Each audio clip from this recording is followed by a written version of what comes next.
Welcome to Year of Connection, a year-long journey toward becoming whole self-connected. I'm your host, Pauline Shu. Last week, we talked about core values and started looking at the life notes you've been taking to see which core values might be present in those writings. I hope that you've continued to write down things that catch your interest, your goals, and any other thoughts that you might think important. Maintaining these notes will help bring clarity on different topics as we move through this year. In this week's episode, we'll be discussing core connections, the people with whom you have connected or wish to connect at the level of your core values. If you haven't had a chance to listen to last week's episode or to read the transcript of the show, core values are the non-material anchoring values within yourself that form the basis of your true happiness. Finding your core values is an ongoing process, but having at least one or two defined provides a solid starting point for building up your core connections. At the end of today's episode, you'll have a better understanding of where to begin building those deeper, healthier connections with others from the place of true happiness within yourself.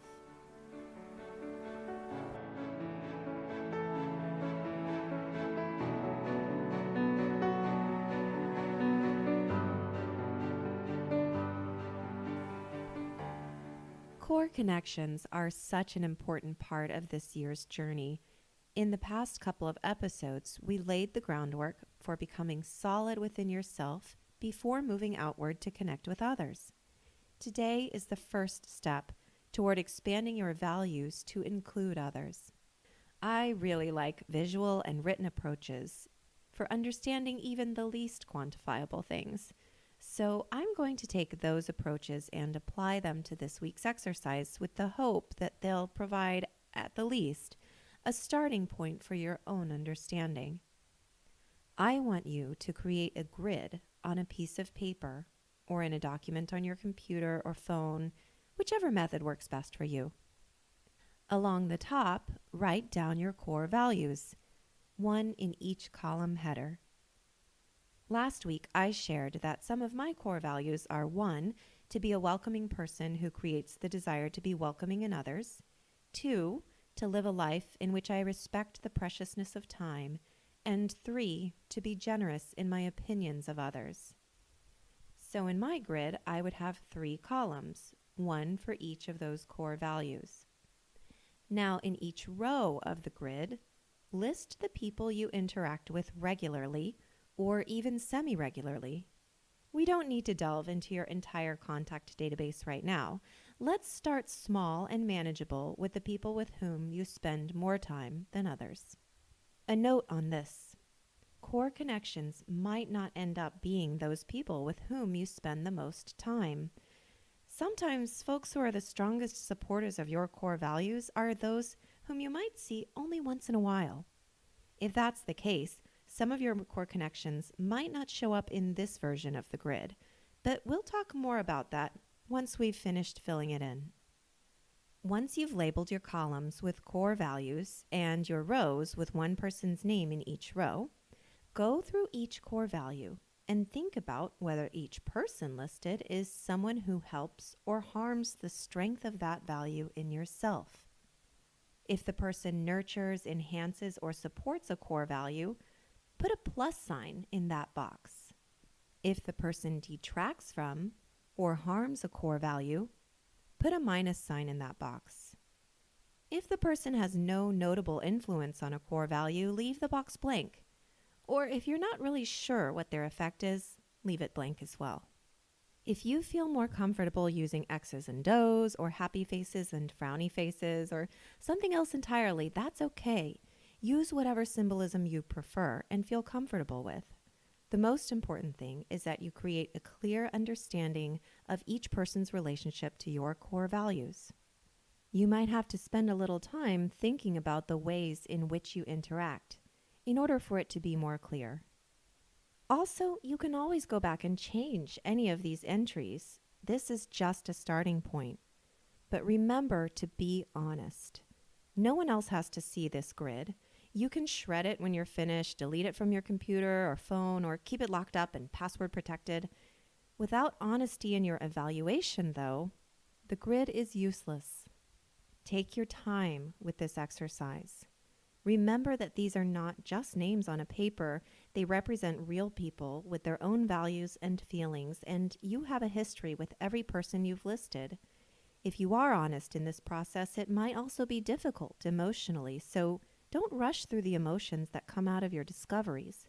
Putting a minus sign in a box doesn't mean you will lose the connection with that person. It only means that it is a place you might want to work on in order to turn that minus into a plus. We'll be talking in future episodes about how to accomplish changing a connection from one that negatively influences your core values into one that is overall positive.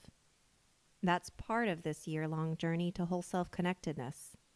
But for now, we're only looking at the state of our connections in this moment. It is also important to accept and truly believe that every person on that list has equal worth as a human being. This is absolutely not an exercise in determining who is better than you or whom you're better than. This is about the strength of your connections, not each person's merit as a human being. And subscribing to a belief that human worth can be compared or ranked runs directly counter to the goal of whole self-connectedness. Once you've filled out the entire grid, take a moment to sit back and appreciate how much work you've already done on better understanding yourself and your connections. Getting to this point isn't easy, and it's important to realize and be proud of how far you've already traveled. When you're ready, go back to the grid and look through the names you've written there. Who are the people that have more plus signs than they do empty spaces or minus signs? Those people are your strongest core connections. Ideally, if you're living a life that is fully in line with your core values, thinking about your relationships with those people should touch that anchor of happiness within you and create a sense of joy. When you spend time with those people, it should feel good. But what if you don't have any entries on that list with more plus signs than empty spaces or minus signs? That was where I was many years ago. I was very unhappy in my connections, and I didn't understand why. I did not have my core values defined back then, but if I evaluate the relationships with friends and acquaintances that I'd had back then against the core values I've now identified, it makes sense why I was dissatisfied and feeling disconnected. Most of the connections I had cultivated at that point were negatively influencing my core values. Since then, I've managed to change some of those minus signs into pluses. I've also had to let some connections go. But the result of that evolution was that I was able to map out my journey in a way that makes the struggles and the triumphs easier to define. Your own map will look different from mine. The details are unique to every person, but looking back from the other side, rather than going in blind, has allowed me to create this guide for others who might be just beginning the process of mapping their personal experience to stronger connection. If you've gone through these exercises of determining your core values and your core connections, and you'd like to take it one step further, what you can do is create a list of the people with whom you'd like to have a connection, and then compare what you know about those people against your core values. This will help you determine your next steps in creating new connections. I also encourage people to do this exercise with the goal of identifying personal role models. In this case, you would write down a list of people in the public eye, historical figures, perhaps family members who are older or have even passed away. Essentially those people whom you think might be solid role models for your life. Then follow the same process of understanding how they influence your core values.